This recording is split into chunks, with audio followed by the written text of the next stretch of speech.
FRS, we talk a lot about training at end range of motion versus through full range of motion.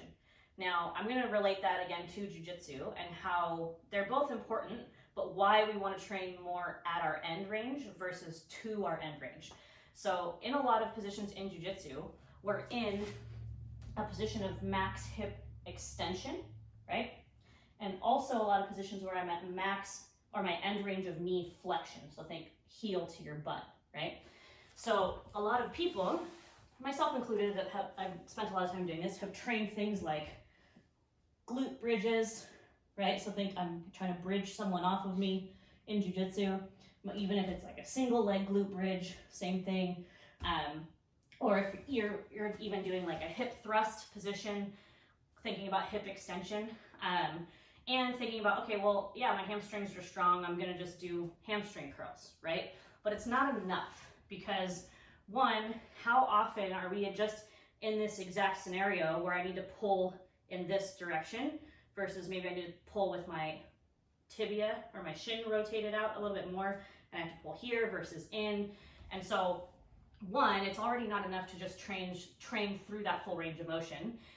So I'm going to show a few different positions where we are at our end range of hip extension and knee flexion in jiu-jitsu, just to get you a better idea.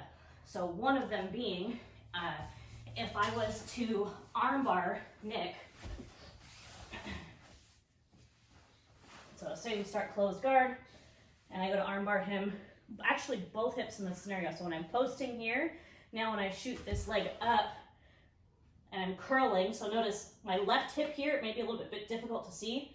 I'm in hip extension, like I showed, and my knee is flexed, or my heel is fairly close to my butt.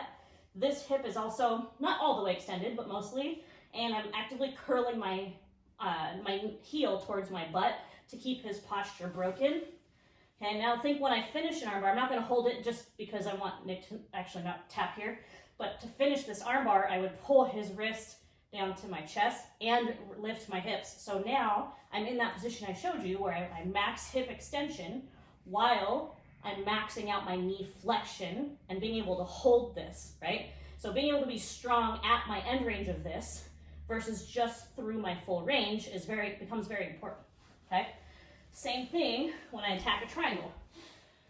So if I have Nick here and I go to shoot here, now look when I shoot my triangle, what happens with this hip on this side, or actually here I'll switch so you can see better. If I switch here, now look, hip extension, knee flexion, and I want to be able to hold my hip high so that I can capture his neck to break his posture. Because if I can't, and I'm only here, or maybe I have really crappy hip extension, and now it's all coming from my low back, we start to feel some issues, right? So I need to be able to get here and hold this high bridge position with a lot of effort if we're live training, to be able to capture him here and curl, to then break the posture and finish the triangle, okay? Another really good scenario is if Nick is on his back and I put him in a mount position. Go ahead and turn sideways for me. So if I was to mount Nick here, and I'm just holding position, say I go for the grapevine, and I weave my legs either through, okay, or if I cross my ankles here, let's take a look at this position. If I'm actively trying to just kind of base out here and hold position for a little bit, I'm going to be actively driving my hips into him, putting me into end range of hip extension.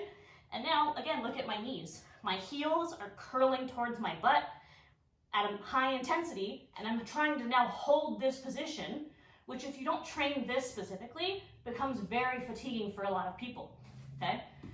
One more scenario is if I happen to take Nick's back and roll him. So if I was to get my hooks in here, when I want to flatten Nick out, I don't want to stay up like this, right? I want to now drive my hips into him and drive my heels down and through and curl them towards my butt. So I'll do it quickly here. If I get this way, now I'm driving my hips in. Okay, depending on the person, if they're a little smaller, Nick's a lot bigger than I am, where my knees might be a little bit closer, but I'm now, same thing, hip extending, holding this isometrically, producing force here at my end range, okay?